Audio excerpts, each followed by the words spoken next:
after the death of Grammy-nominated producer Tay Keith. He was found dead by police yesterday. Jordan James shares more on how he's being remembered now. You know the tag. You've heard it drop right before the beat caves in your chest. Behind Sicko Mode, behind Look Alive, behind Nonstop, Tay Keith was quietly building something almost nobody thought to ask about. A music catalog worth millions. A publishing deal with one of the biggest companies in the business. His own music group with his name on the paperwork. And reported moves into real estate and investments. Most people knew him for the sound. Very few understood the wealth stacking up behind it, year after year, every time one of his records got played anywhere on the planet. Breavius Lake Keith Chambers, that's the government name behind Tay Keith, passed away on June 18, 2026. Found in his Nashville apartment at 29 years old. Metro Nashville police said there was no foul play suspected, with the case unclassified pending autopsy. A producer still in his prime, still shaping records, still climbing. Gone way too soon. But here's the thing about a moment like this. When somebody builds what Tay Keith built, the music doesn't stop when the heartbeat does. The catalog keeps spinning. The royalties keep landing. The ownership stays exactly where he left it. And that's what makes this story different. Because what he created is still alive, still earning, and now it belongs to whoever he left it to. So let's understand exactly what he built. He grew up in South Memphis, born September 20th, 1996, the youngest of 5. His parents were working people. His mother had her GED, went to cosmetology school. His father was a locksmith, not industry people, not connected people, just parents who pushed education hard because that was the path they understood. His love of music traced back to time at his father's house, around his dad who had a connection to DJing, around siblings and neighbors who lit that spark on weekends. Not a studio handed to him, not a famous cousin pulling strings, just a curious kid in Memphis who found something and refused to let go. Memphis matters in this story because it's not just a backdrop. It's a city where the music carries weight, pain, and power baked into its DNA. He absorbed that southern rap tradition, the hardness in the drums, the menace in the low end, and translated it into a sound the whole world could move to. When you own a distinct sound, you're not competing on price. You're the only place to get that specific thing. He started making beats at 14, teaching himself the software. While everyone around him wanted the mic and the spotlight, Tay went behind the glass. He uploaded his work to DatPiff, throwing beats into the void day after day with no followers, no cosigns, no algorithm. Just reps, stacking and refining, building in the dark. He linked with Memphis rapper Blockboy JB, the chemistry clicked, and placements started stacking.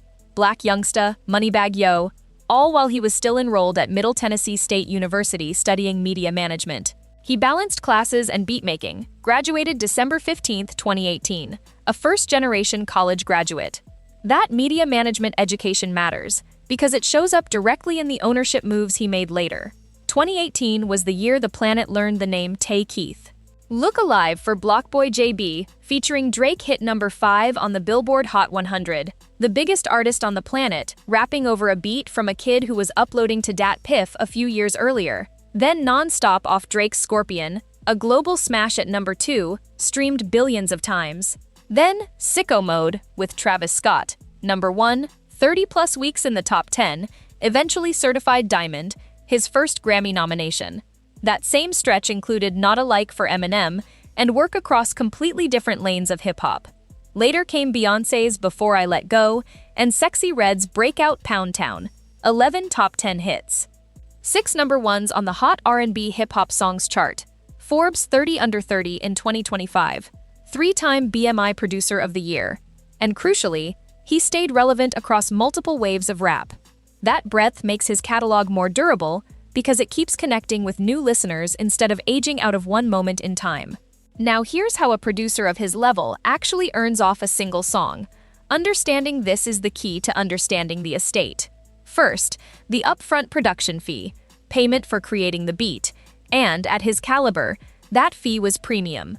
Second, producer points, a negotiated percentage of the record's earnings that keeps paying as the song streams and sells over time. Third, and most important, songwriting and publishing royalties. When you create that musical composition, you own a piece of the song itself, not just one recording of it. Every cover, Every sample, every sync, every stream of that composition anywhere in the world can pay out. Stack those 3 layers across hundreds of tracks, including diamond and multi-platinum records, and you understand why this isn't a paycheck. It's a machine that runs on its own. The reported figures put his net worth in the $2 to $10 million range depending on how the catalog is valued. That spread exists because the most valuable thing he owned isn't cash in a bank, it's living inside the songs. The real engine of his wealth very likely runs higher than the liquid number suggests. The publishing piece deserves special attention. Tay Keith held a deal with Warner Chappell Music, one of the biggest publishers on earth. Publishing rights are tied to the underlying composition itself and generate income every time those songs get used anywhere in the world. Streamed, played on radio, performed live, sampled, licensed into film, television, advertising, video games. Every one of those uses triggers a payment. And publishing income is sticky. A record from 2018 is still earning publishing money in 2026 and will keep earning long past that. This is the quiet compounding part of the estate most fans never think about, but it's exactly the kind of asset that builds lasting generational wealth. Then there's the business. In 2018, Tay and his manager Cambrian Strong founded Doomatized Music Group, his own company.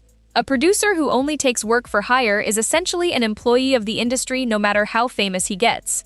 But a producer who builds a company becomes an owner inside it. Doomatized is a structure for signing talent, developing artists, controlling masters, and building equity that exists independent of Tay's own production work. It's the difference between being a star employee and being an owner with a payroll and a roster. That company holds value of its own, and whatever it controls becomes part of the larger estate. Reporting also indicates he put money into real estate and stocks early in his run. That's significant because plenty of people who come into sudden money spend it on depreciating flash. Real estate appreciates. Stocks compound. Converting a hot streak of hits into appreciating assets is exactly how you make sure the wealth survives the hot streak. So what does his family inherit? The ownership of those songs, the publishing rights, the producer points, everything tied to that catalog transfers to his heirs.